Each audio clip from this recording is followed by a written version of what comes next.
উদ্ভিদ বিজ্ঞান নিয়ে যারা পড়াশোনা করেছেন এবং সামনে যাদের ভাইবা পরীক্ষা, এই ভিডিওটি আপনাদের জন্য খুবই গুরুত্বপূর্ণ। এই ভিডিওতে আমরা আমাদের উদ্ভিদ বিজ্ঞান প্রাইমারি ভাইবা নোটের 14 নম্বর রিয়েল ভাইবা এক্সপিরিয়েন্সটি আপনাদের সাথে শেয়ার করব। আশা করছি আসন্ন ভাইবা পরীক্ষায় আপনারা এখান থেকে কমন পেয়ে যাবেন এবং বুঝতে পারবেন কী ধরনের প্রশ্নগুলো ভাইবা বোর্ডে আপনাকে জিজ্ঞেস করতে পারে। যার রিয়েল ভাইবা নিয়ে আলোচনা করব তিনি চট্টগ্রাম জেলা থেকে ভাইবা পরীক্ষায় অংশগ্রহণ করেছিলেন। কাজেই চট্টগ্রাম জেলা থেকে যারা ভাইবা পরীক্ষায় অংশগ্রহণ করবেন তাদের জন্য খুবই গুরুত্বপূর্ণ। সেই সাথে বাংলাদেশের অন্যান্য জেলা থেকে যারা ভাইবা পরীক্ষায় অংশগ্রহণ করবেন এবং ভুটানি নিয়ে যারা পড়াশোনা করেছেন তাদের জন্য সমান গুরুত্বপূর্ণ। তো কমন যে ফর্মালিটিস, অনুমতি নিয়ে প্রবেশ, এরপর সালাম প্রদান, বসতে বলে ধন্যবাদ দিয়ে বসলাম। এরপর স্যার আমাকে নাম জিজ্ঞেস করেছিলেন। তো নাম বলার পর স্যার আমাকে বললেন, আপনার নাম এত কঠিন কেন, এই নামের অর্থ কী? তো আপনারা যারা ভাইবা পরীক্ষা দিবেন অবশ্যই আপনার নিজের নামের অর্থ জেনে যাবেন এবং আপনার নামে যদি দেশে এবং আন্তর্জাতিক পর্যায়ে কোনো বিখ্যাত বা কুখ্যাত কোনো ব্যক্তি থাকে তার সম্পর্কে জেনে যাবেন। এরপর স্যার জিজ্ঞেস করলেন, আপনার সিজিপিএ ভালো, রেজাল্ট ভালো, আপনি কেন প্রাইমারি জব চাচ্ছেন? তো আমি বললাম, প্রাথমিক বিদ্যালয়ের শিক্ষকতা একটি সম্মানজনক পেশা যা ভবিষ্যৎ প্রজন্মকে সুশিক্ষিত করে তোলার সুযোগ দেয়। এছাড়া এটি একটি স্থিতিশীল চাকরি যেখানে কাজের পরিবেশ তুলনামূলকভাবে ভালো এবং পরিবারের জন্য বেশি সময় দেওয়া যায়। শিক্ষক হিসাবে সমাজে অবদান রাখারও সুযোগ রয়েছে। এখানে সমাজের শিক্ষকদের একটি বিশেষ সম্মান ও মর্যাদা রয়েছে। বিশেষ করে প্রাথমিক শিক্ষকরা শিশুদের ভবিষ্যৎ জীবনের ভিত্তি স্থাপন করে। সার্বিক বিবেচনায় মনে হয়েছে চাকরিটা আমার জন্য উপযুক্ত। তো এই উত্তরটা আপনারা বলতে পারেন যদি আপনাদেরকে এই ধরনের প্রশ্ন জিজ্ঞেস করে।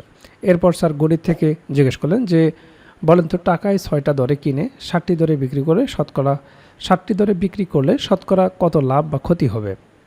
তো এই অঙ্কটি আমি পারি নাই। আসলে ভাইবা বোর্ডে সহজ জিনিস অনেক সময় মাথায় আসে না। তো এটা সঠিক উত্তর হবে 16.66%। এরপর স্যার জিজ্ঞেস করলেন, শ্বসন কি, কয় প্রকার? তা আমি বললাম যে জৈব রাসায়নিক প্রক্রিয়ায় জীবকোষের অভ্যন্তরে জটিল খাদ্য জারিত হয়ে সরল খাদ্যে পরিণত হয় এবং সেই সাথে শক্তি উৎপন্ন হয়, সেই প্রক্রিয়াকে শ্বসন বলে। শ্বসন 2 প্রকার, অবাধ শ্বসন এবং সবাত শ্বসন। স্যার এবার আমাকে জিজ্ঞেস করলেন, অবাধ শ্বসনে কি হয়? প্রসেসটার ইকুয়েশনটা লেখেন।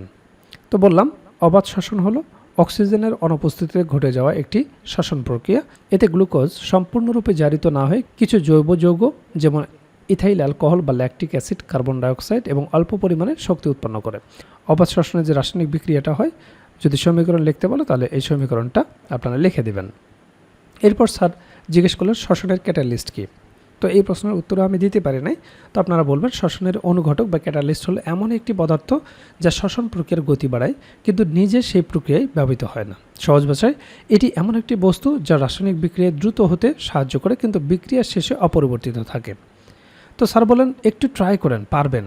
মানে আমি যে বলেছি স্যার এটি আমি পারবো না বা দুঃখিত স্যার আমি এটি পারবো না, স্যার বলেন একটু ট্রাই করেন, পারবেন। তো আর শেষ পর্যন্ত আমি আসলে পারি নাই। তো আপনারা কিন্তু জেনে যাবেন অবশ্যই, এই জন্য নোটে এগুলো সংযোজন করা হয়েছে।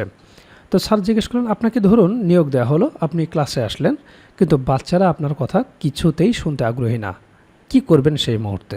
তো এই ধরনের টেকনিক্যাল প্রশ্নগুলো আপনাকে জিজ্ঞেস করতে পারে। কারণটা হচ্ছে যে সেক্টরে আপনি ভাইবা দিতে যাবেন সেই সেক্টর সম্পর্কে আপনাকে কিছু টেকনিক্যাল প্রশ্ন জিজ্ঞেস করবেন। তো আমি বললাম, ঠিক সেই মুহূর্তে তাদেরকে বলবো, চলো একটা মজার খেলা খেলি। হতে পারে সেটি আপ ডাউন বা অন্য কিছু, অথবা সবার উদ্দেশ্যে বলবো, চলো একটা মজার গল্প শুনি।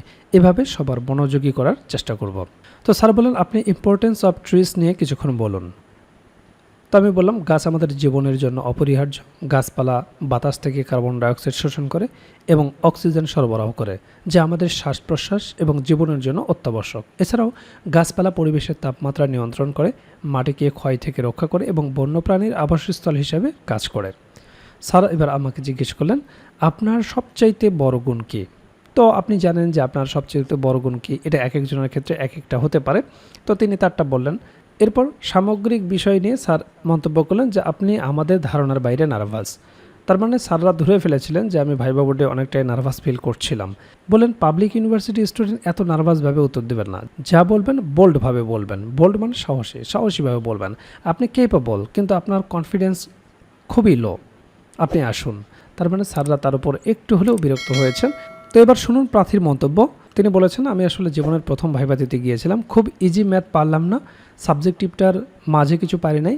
আমার সিজিপিএ দেখে অনেক বেশি আস্ক করেছেন সাবজেক্টিভ নিয়ে, সব প্রশ্ন বের হয়ে মনে থাকে না, আমি নিজেই স্যাটিসফাইড না।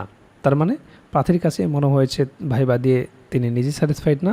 তো আপনারা দেখলেন ভাইবা বোর্ডে কী ধরনের প্রশ্নগুলো জিজ্ঞেস করা হয়, কোন কোন বিষয় থেকে প্রশ্ন জিজ্ঞেস করা হয়। আর এই বিষয়গুলো নিয়েই আমরা তৈরি করেছি প্রাইমারি ভাইবার জন্য কমপ্লিট একটা প্যাকেজ, যে প্যাকেজে আপনার বিষয়ভিত্তিক ভাইবা প্রশ্নোত্তর থাকবে, একেবারে রিয়েল ভাইবার আলোকে বিষয়ভিত্তিক নোটটি তৈরি করা হয়েছে, যেখানে বিগত বছরে যে রিয়েল ভাইবাগুলো হয়েছে তা সুন্দরভাবে সমাধান করে দেওয়া হয়েছে। সেই রিয়েল ভাইবাগুলোও যদি আপনারা ভালো মতো দেখে যান, সেখান থেকেই বেশিরভাগ প্রশ্ন আপনারা কমন পেয়ে যাবেন। এছাড়াও আপনারা জানেন যে ডিপার্টমেন্টে আপনি ভাইবা দিতে যাবেন, সেই ডিপার্টমেন্ট সম্পর্কে অবশ্যই আপনাকে প্রশ্ন জিজ্ঞেস করতে পারে। তো সেই বিষয় সম্পর্কে একটা ভাইবা নোট থাকবে, প্রাইমারি সম্পর্কিত একটা ভাইবা নোট থাকবে। প্রাইমারি ভাইবাই অবশ্যই আপনাকে অনুবাদ জিজ্ঞেস করবে, অনুবাদের উপর একটা ভাইবা নোট থাকবে, যেগুলো প্র্যাকটিস করে গেলেই যথেষ্ট।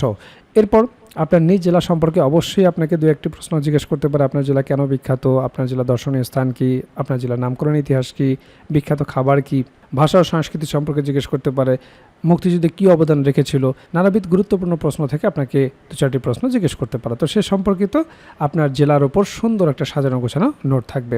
এছাড়াও 1947 থেকে শুরু করে বর্তমান সমসাময়িক পর্যন্ত গুরুত্বপূর্ণ বিষয়ের উপর যে সমস্ত প্রশ্নগুলো আপনাকে জিজ্ঞেস করতে পারে, সেই বিষয়গুলো নিয়ে সুন্দরভাবে সাজানো গোছানো একটা সাধারণ জ্ঞান ভাইবা নোট থাকবে।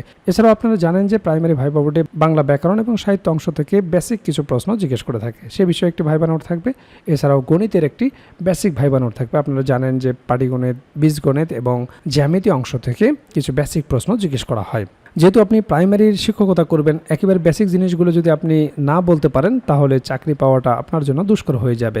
কাজেই ভাইবা পরীক্ষায় আপনি যত ভালো করবেন, আপনার চাকরি পাওয়ার সম্ভাবনা তত বেড়ে যাবে। কাজেই যারা প্রাইমারি ভাইবার জন্য গুছিয়ে কার্যকর একটা প্রস্তুতি নিতে চান, আমাদের ভাইবা প্যাকেজটি দ্রুত সংগ্রহ করুন। ইতিমধ্যে অনেক প্রার্থী আমাদের কাছ থেকে ভাইবা প্রার্থী সংগ্রহ করেছেন, তারা প্রস্তুতি শুরু করে দিয়েছেন। এখনও যারা প্রস্তুতি গুছিয়ে নিতে পারেন না, স্ক্রিনে দেওয়া হোয়াটসঅ্যাপ নাম্বারে যোগাযোগ করে আমাদের কাছ থেকে প্রাইমারির এই ভাইবা প্যাকেজটি সংগ্রহ করতে পারেন। প্যাকেজটি আপনারা দুইভাবে নিতে পারবেন, আপনারা হার্ড কপি নিতে পারবেন কুরিয়ারের মাধ্যমে, এছাড়াও পিডিএফ প্যাকেজ আপনারা নিতে পারবেন।